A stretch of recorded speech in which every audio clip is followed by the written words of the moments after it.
Welcome to the language questions section of the course. I've deliberately left this part of the course till towards the end because the language questions actually use quite a lot of the elements we've already looked at. Things like word choice, sentence structure. Now, the language question itself, the very questions on the paper cause people problems. So I'm going to go right back to basics here to make sure that when you see a language question, you're really confident.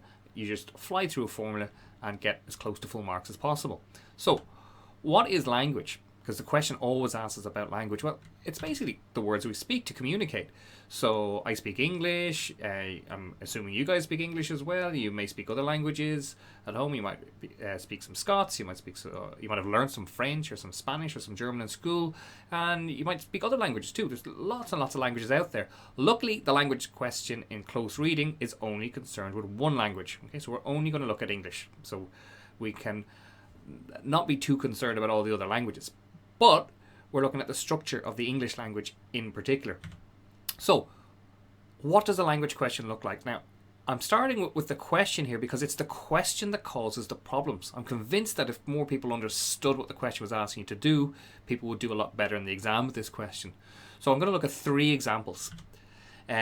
All the examples are going to be about an article about freedom of speech. Now, what is freedom of speech? Freedom of speech is, are you allowed, have you the space, have you the freedom to talk about the things you wish to talk about? Freedom of speech is very important, and it's a topic that could come up in any English exam, really. So here are some questions about freedom of speech in relation to language. Look at lines 11 to 17. Explain how 2 examples of language make it clear that the writer is defending freedom of speech here. So immediately, because I have lots of experience with this, my eye is drawn to this phrase, examples of language. I now know that this isn't a linking question, an effective conclusion question, or anything like this. This is a language question. It's got that word language in there. But this is not the only way that this question can be asked.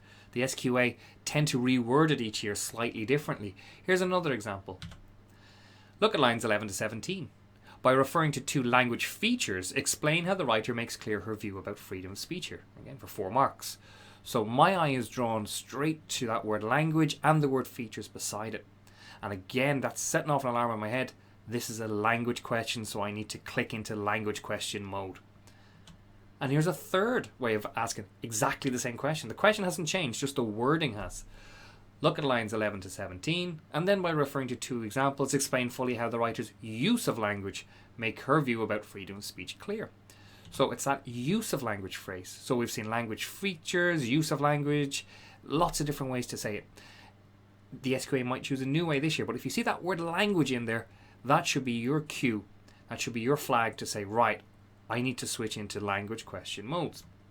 Now, this question is dangerous. I think that word language sends people off in the wrong direction quite often, and they end up answering the question in a completely incorrect manner.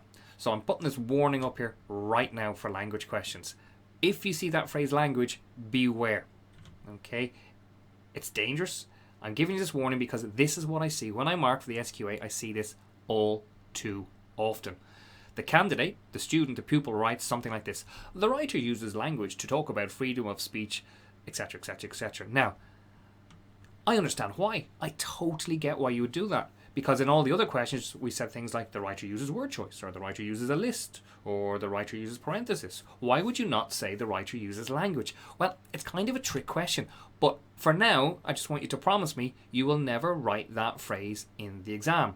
The writer uses language too, because you're not identifying a technique, and you'll give vague comments, and your answer will actually read a bit like a use your own words question, and you won't get any of the marks, even though what you've said is probably quite intelligent and smart.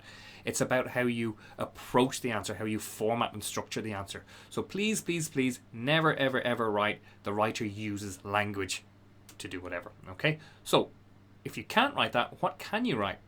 Well, language questions are actually a kind of a sneaky way of asking you a much broader question about 4 specific techniques. So if you see a language question, they're quite straightforward because you're only being asked, can you see any word choice in those lines?